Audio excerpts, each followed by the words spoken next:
Alright, what's up guys, Average Gamer signing on back with another video, and I got something special planned for you guys today. So for the past 1 to 2 months, it has been the latest trend in the FGC to create hypothetical Marvel vs. Capcom rosters. Now I don't know how this trend started, but there was a free template made by someone that got a lot of traction. Regardless, there were so many rosters that were made that I got a pretty fun idea. Those who know me well know that I absolutely love data analysis.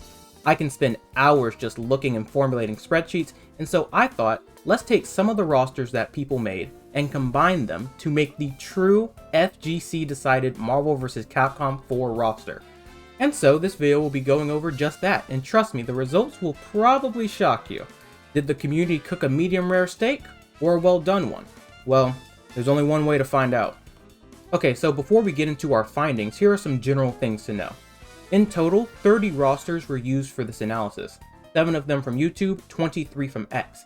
I knew I wanted to include both Maximilian Dudes and Thorgy Arcade's videos, as they're pretty big names in the community who contributed to this trend. Hell, in Thorgy's case, he might have actually created it, but the rest of them, being 28, were randomly selected. This is entirely regarding the base roster as well, so any DLC that was included was omitted from our findings. The analysis is pretty simple. I go over each of the 30 rosters and tally how many times each character shows up, and the total times will be the amount of points that character earned. Now, most of these rosters consisted of 60 characters, 30 on each side, but we also got some other roster sizes in there. I did this because 1, it's more fun that way, 2, bigger rosters leave way for more out there picks, so I wanted to see potential consistency, and 3, smaller rosters give better ways to judge the true essential characters that you cannot live without.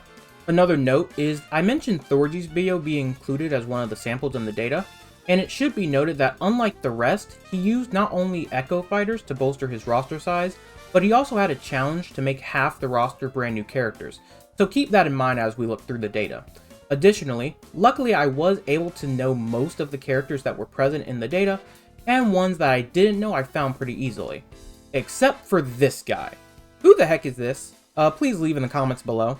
This was literally the only margin of error that I had, and it led to one person accidentally getting counted one more than they should have. But I can't find who that was, so we have to have an MOE of -1, but at the very least I made sure it was none of the characters that would have heavily impacted the data, or the final roster that will show off towards the end of the video. Okay, last little bit before we start. All rosters used in this data will be linked in a document in the description, as well as the spreadsheet detailing all the data. Also, shout out to @DreaminEerieDay for making the template used for many of these lists, and for aiding in the topic in general. The aforementioned document holds their tweet as well.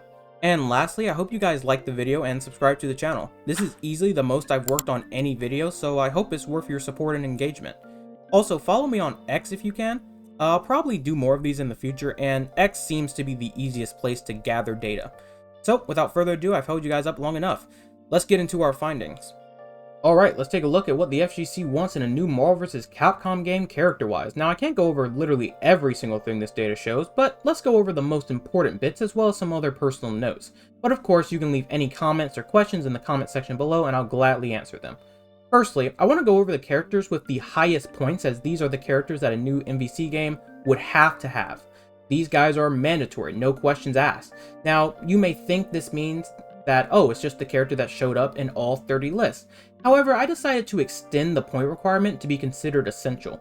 This is because we can better weed out potential outliers in the data, and believe me, there were definitely outliers. So as the conductor of this analysis, I personally decided that 27 or more would be good enough to be considered essential.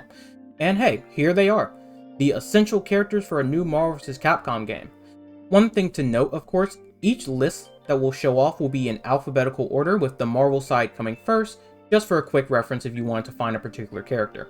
Anyway, obviously the first thing to note is only 4 characters were on all 30 of the rosters analyzed, and honestly, that probably makes sense. Captain America and Iron Man are some of the biggest stars in Marvel, especially due to the MCU. When you think X-Men, one of the biggest properties in Marvel and very important to the history of MVC, you think Wolverine, so him being there makes sense. And Ryu is pretty much the face of Capcom. Now, it is interesting how only one Capcom character in Ryu made every list. Morgan was up next, only being omitted from one list, as she was replaced by Lilith, which again is the outliers I'm talking about. In total, there are 7 Marvel Essentials and 6 Capcom ones. One could easily say that this means Marvel has more important characters to the roster that must be there, which could imply that Capcom has more variety in terms of potential character picks. But it is only a difference of one, so we'll need to see more on that a little later to come to any hard conclusion. Moving on to the others, Doom makes sense. He's a historic figure in the series and insanely popular. Chun-Li is the female face of Capcom, so she must be in, but two people did leave her out, one of which being Thor the Arcade.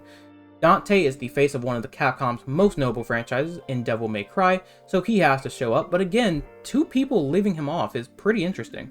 Black Panther has been asked for years, and his inclusion in Infinite was one of the best things about the game. Deadpool as well was a great choice in Marvel 3, and the character is kind of just fun to have around. To be honest, I thought he would be higher. Probably the most notable thing about this list, however, is how Leon, a character who has never been in an MVC game before, is considered essential by the FGC, scoring the same amount of points as Strider and Spider-Man, two very iconic characters. I think this just shows how popular Leon Kennedy actually is. As for Spider-Man and Strider, I thought they would be higher given what I just mentioned. But for Spider-Man, I can at least somewhat see it, as a couple of people opted for Miles Morales to represent Spider-Man, although more times than not, both of them were actually included. So, those are our essential characters, and all in all, a lot of things here make sense, not that surprising. But I think it is important to note some of the missing characters. For Marvel, Hulk, Magneto, and Storm did not make the essential list, which is pretty surprising. Now, full disclosure, Hulk just missed the cut, scoring 26, but Storm only scored 23, meaning 7 people left her off the base roster, which personally, very absurd. I mean, we're talking literally the female X-Men. As for Capcom, the most notable thing is not a single Mega Man rep is here. However, there might be a reason for this. Mega Man is a huge series with many games and many characters, so it wouldn't be surprising that no one character got represented all that much. Alright, so those were our highest vote getters. Moving on to the next group of characters, I'm going to call these guys the betting man picks. These are characters who scored at least 20 points, which means a noticeable majority of people had them on their list, and in essentially every case, would be considered solid bets to show up in a potential new Marvel vs. Capcom game. So without further ado, here it is, and we got 12 characters in total. Immediately, the first thing I noticed was that there is a clear disparity in the number of Marvel characters to Capcom ones, which means the whole thing about potentially more variety on the Capcom side is starting to gain a little bit more traction. But overall, again, Marvel-wise, not that surprising. Hulk is one of the biggest faces of the series, Cyclops, Magneto, and Storm round out the X-Men roster, Jury has become one of the most popular characters Capcom has, and in hindsight probably should have been in Marvel 3, but Capcom wasn't really aware of the power of feet yet, so we'll give them a pass. Like Black Panther, Monster Hunter was one of the best character choices in Infinite and represents a big franchise, just like Phoenix Wright, who also has a very unique playstyle. Thanos is the Avengers' big bad, who got a lot of popularity due to the MCU, as well as Thor. Venom is the next most popular Spider-Man character, and like Monster Hunter, his inclusion in Infinite made that game so much better. And finally, we have Zero, our first Mega Man character with only 20 points. But again, there are a lot of Mega Man characters, so many choices are possible, and he has become pretty important to this series, so him being the highest out of all of them makes sense. Alright, next group of characters. I'm calling these guys the popular picks. These are characters that got between 15 and 19 points, meaning they appeared at least on half of the rosters analyzed, and most likely would be in another game, although one could probably fathom them not being included. Without further ado, here we go. We immediately start off with two highly wanted newcomers in Blade and Loki on the Marvel side, and the ever-infamous Virgil on the Capcom side. I actually expected Virgil to be a little lower, as I originally thought many would just view him as a DLC character, but he still finds his way on almost 20 base rosters. Lastly, we got Amaterasu, and I gotta say, I'm very happy to see this one. His Marvel 3 inclusion was very cool to see alongside other niche characters like Beautiful Joe, who also made the cut, scoring 15 points. I think they are the types of characters that add a little something extra and different to these rosters, similar to a Phoenix Wright, and are kind of grouped in my mind as characters from franchises that at most could only get one representative, and you kind of have to choose a couple from that group to put in any game. So as we move on, you'll see a lot more of those types of characters. Moving on, we got Miss Marvel and Nero, and this makes a lot of sense as well. Kamala Khan has become one of the most popular characters for Marvel post-2010, and Nero is a fan favorite from DMC5. This definitely shows though that Devil May Cry is arguably the most popular series Capcom has right now, especially not counting Street Fighter. As for the 17 pointers, we got some solid variety on the Capcom side as only Ghost Rider appears for Marvel. Firstly, we got Asura, which is pretty surprising to see this low, honestly. This was a character that was talked about over and over again in the community to join the series, so only being on a little over half of the rosters is pretty surprising. Although, it is 2024, so maybe some people just forgot about him. Classic Blue Bomber Mega Man is here, making it as the second Mega Man rep, which shows he's more popular than X. Hagar has developed importance to the series, so seeing him is not that shocking, and we also got Lady D, which is good to see a new Resident Evil character this high, as I think this franchise warrants some new representation. She's even higher than Wesker, who got 16 points. Rounding out the list for Marvel, we got Rocket, Scarlet Witch, and Captain Marvel. Rocket being the most popular Guardian is pretty believable, and newcomer Scarlet Witch has simply become too popular due to the MCU to not be included. As for Captain Marvel, her only being on half the rosters is pretty interesting. I mean, this is a character who realistically would reappear in every potential new NBC game, as she's kind of one of the faces of Marvel now, similar to Black Panther. As for Capcom, we got the aforementioned Wesker and Beautiful Joe, as well as Akuma, making him the 4th Street Fighter representative thus far. I think him only being 15 is due to some believing he will probably be DLC, as he was for the previous 2 Street Fighter games, as well as the potential fear for having too many Shotos in the roster. Alright, moving along, next up we got the niche picks, being characters that got between 6 and 14 points, meaning they appeared on at least 1/5 of the rosters analyzed. These are picks that got a decent number of votes, but not enough to justify their inclusion at the popular kids table. Oh, and full disclosure, from this point on, we have a lot of characters to go through, so I'm only going to talk about a few, being the ones I find the most interesting, but as I mentioned before, leave down in the comment section below your thoughts and or questions. Immediately what struck me is that both Captain Commando and Tron were under 50% representation. Granted, Commando is an old character whose relevance isn't high, but the man's name is Capcom, and represents that classic era. And as for Tron, she's become a fan favorite in the series, but maybe seeing other Mega Man reps would not be the worst thing in the world. Another surprising choice was Gambit at only 13 points. This was a character I feel like everyone wanted to have back, and granted some had him as DLC, but still, not as many people as you would expect. There is also Luke as the Street Fighter 6 representative, which feels like a decent choice, although again, people probably didn't want to risk having too many Shotos, so him still being on the lower end makes sense. I think Thorgy's popular video really pushed Squirrel Girl's popularity, as she was present in 1/3 of the rosters, alongside Tessa, who is somewhat of a niche pick, but has been used in crossovers before, so maybe it's time for her appearance. Regina, Ruby Heart, and Arthur are all at 9 points. Going back to what I said before, these are characters in that group of niche Capcom titles that would only warrant one representative. Same goes for Edward Falcon, who's sitting at 7 points alongside X, who is a noticeably less popular Mega Man rep. Another thing is just how many Darkstalkers we got in John, Jetta, BB Hood, and Felicia. Not the most popular series, so who joins Morgan to represent seems to be pretty contested. Last thing I'll mention is that Nightcrawler at only 7 and the Punisher being at 6 is crazy to me. I mean, these are characters who have become very popular and have been asked for going back to Marvel 3. Hell, Punisher is a part of the collection coming out this year, so I thought he would be higher.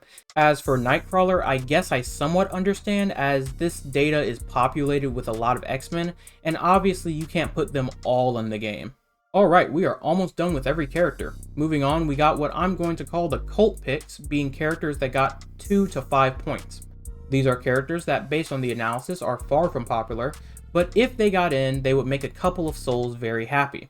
And here it is. First thing to note is that as you go down the list, the number of Capcom characters seems to increase, further indicating the idea that Capcom has more variety and potential out their picks. Next thing I notice is how a couple of returning characters are here, like Dormammu, Firebrand, Hawkeye, Winter Soldier, and even Sentinel. I guess this means either these characters didn't leave a high enough impression to return, or people are just tired of seeing them and would rather have something new. There are some pretty interesting picks here, like Lin Kurosawa, Gene, Zack and Wiki, The Spot, Howard the Duck, and even the Man-Thing. I also noticed that the two main Cyberbots reps in Jin and Devilot are tied with 4 points, which might mean a decent number of people want Cyberbots representation in some form. I also find it interesting how this section includes extra representation for some series like Leo from Red Earth, Shoma from Rival Schools, Feline from Monster Hunter, and Francisca from Ace Attorney. Also, not insanely important, but shout out to Nina and Kat, at 5 and 2 points respectively, as Breath of Fire is not a series I hear a lot about these days. I also think some characters on this list may be here due to many thinking that they are probably DLC, such as Psylocke and Juggernaut. This logic may also apply to the returners as well. Alright, we got our last group of characters being the deep cuts, being essentially every other character not previously mentioned that got only 1 point. It should be noted that this list includes the weirdo I could not find the name of, as well as a couple more characters that the tier list did not have. For Marvel, these characters are Marvel Santa and Ex Nihilo. And for Capcom, they're Alien Green, Alyssa Hamilton, Astaroth, Durbin, Florane, G-Red, Lynn, Magnum, Master Smith, Nathan Spencer, Pyramid Head, and Scrooge. Although I don't really know about those last two. Also, the Mandarin for Marvel, who received 1 point, is specifically Shu Wenwu. Okay, now that you know the context, here's the list. First thing to note, as expected, essentially everyone here would be new to the series. Some that I found interesting are Bastion, Carnage, Crystal, Kingpin, Moon Girl, Cyber Blue, Hio, Kagami, Pyron, and Yasha. Quick shout out to Exoprimal that got 3 picks in this section as well. Despite most being newcomers, there does seem to be some love out there for the old guard, as Mephisto, Colossus, Spiral, Shinko, Sun, Amingo, and Hayato made the list. You also have former bosses in Abyss and Apocalypse, which would be cool. Maybe they can come back as like some boss rush mode. Alright, so that was every single character recorded of the 30 rosters analyzed. In total, we had 1,652 points given to 255 characters, 144 being Capcom and the remaining 113 being Marvel, which just goes to show that when it comes to the MVC, there is no shortage of character choices. Now, before we take a look at the final roster, I wanted to take some time to shout out a couple of the rosters made that were used in this analysis that I just found pretty interesting. First one I wanted to show is one from @DunkleDubs. This was an interesting list as it only had 20 characters per side, making it one of the smaller rosters analyzed, but despite this, instead of having many essentials and betting man picks like Thor, Magneto, Chun-Li, and Dante, they opted to have less popular picks like Miles Edgeworth, Mr. Fantastic, Poison, and Firebrand. Next one is from @MacDiesel1215. I wanted to bring attention to this one as this list featured many of the Street Fighters that got representation. A total of 15, 16 if you count Cody, out of a 29 character Capcom roster is pretty extreme, and it led to some characters being absent entirely like Zero, Monster Hunter, and Phoenix Wright, and some being left to DLC like Akira, Edward Falcon, and Captain Commando. Alright, last one I want to show is from @7Force. This one has to be noted as it probably was the most creative roster I saw out of this entire analysis. For Marvel, he was the only one who had Mephisto, Neymar, and Ex Nihilo.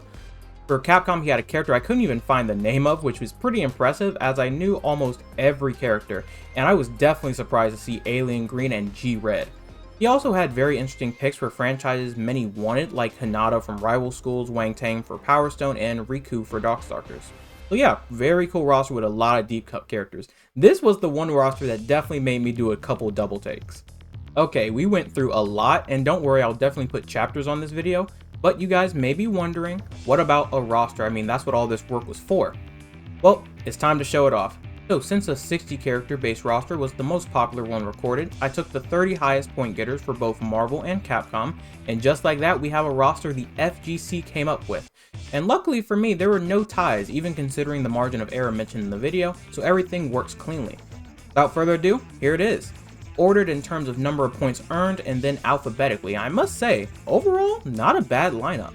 Our roster for the Marvel side consists of Captain America, Iron Man, Wolverine, Doctor Doom, Black Panther, Deadpool, Spider-Man, Hulk, Cyclops, Magneto, Doctor Strange, Storm, Thanos, Thor, Venom, Blade, Loki, Miss Marvel, Ghost Rider, Rocket/Groot, Scarlet Witch, Captain Marvel, Gambit, Magic, Miles Morales, Star-Lord, Green Goblin, Rogue, Squirrel Girl, and Gamora. As for Capcom, we got Ryu, Morgan, Chun-Li, Dante, Leon Kennedy, Strider Hero, Juri, Monster Hunter, Phoenix Wright, Zero, Amaterasu, Virgil, Nero, Asura, Agar, Lady D, Original Mega Man, Albert Wesker, Akuma, Beautiful Joe, Captain Commando, Tron, Frank West, Jill, Luke, Akira, John Talbane, Rashid, Jeddah, and Tessa. So as for the Marvel side, we got decent newcomers in Miles Morales, Loki, Blade, Magic, Green Goblin, Star-Lord, and even a crazy pick like Squirrel Girl. Shout out to Thorgy Arcade. For the 90s kids and X-Men 97 fans, we got 7 X-Men in the roster, which I think is a pretty decent number, and both Gambit and Rogue returning. Alone, that might be enough, combined with Magneto, Storm, and Wolverine. The only thing I see that is somewhat glaring is that we have 3 Guardians of the Galaxy reps in Rocket, Gamora, and Star-Lord, which I think might be a little much. Granted, they are popular, but I think realistically 2 is probably the best, and then use that last spot to get another X-Men like Nightcrawler, Juggernaut, or maybe even a street hero like Daredevil, who by the way, just missed the cut. As for Capcom, we got highly wanted newcomers in Leon, Lady D, Asura, and Nero, which is great to see, as well as lovable characters like Beautiful Joe and Amaterasu. We're bringing back the 90s with Captain Commando and Tessa, who has appeared in many crossovers before, so her inclusion makes sense. Akira being in Street Fighter V helped a lot as she appears in this roster as well, representing rival schools. I will say the roster might be a tad bit Street Fighter heavy with 6 slots, and maybe cutting one of them for a niche pick like Regina, Ruby Hart, or Edward Falcon might be better for representation purposes, especially given how Akuma and Rashid for that matter have been used as DLC tools for Street Fighter VI, might make the roster a bit better overall. In total, the roster has 19 new characters, making it about a third of the roster, so we got a lot of new blood in here to make up for one of the biggest issues MVCI had with its roster. For reference, of course, as for Marvel, characters like the aforementioned Daredevil as well as Moon Knight just missed the cut, as Gamora had 9 points and they had 8 points. As for Capcom, Arthur, BB Hood, Felicia, Sigma, and the aforementioned Regina and Ruby Hart just missed the cutoff as Jetta and Tessa had 10 points to their 9. And hey, just like that, we're done. Now, some of you may be asking, Average, what's your personal list for MVC4 or any new MVC game? Well, in an effort to make this video not too long, I decided to make that its own separate video, so hey, stay tuned for that if you're interested. And shout out to the ones that remained here the whole time. I know it was quite a long one. Again, all resources used for this analysis can be found in the description below, and be sure to leave down your thoughts and questions in the comments. Also, be sure to like and subscribe if you enjoyed the video, it helps me out a ton. Not to mention follow me on X, as I'll probably do more of these in the future, and X was definitely the easiest place to gather all this data. And that's all I got for you guys. Thank you so much for watching this video. Average Gamer, signing off. I'll catch you guys next time.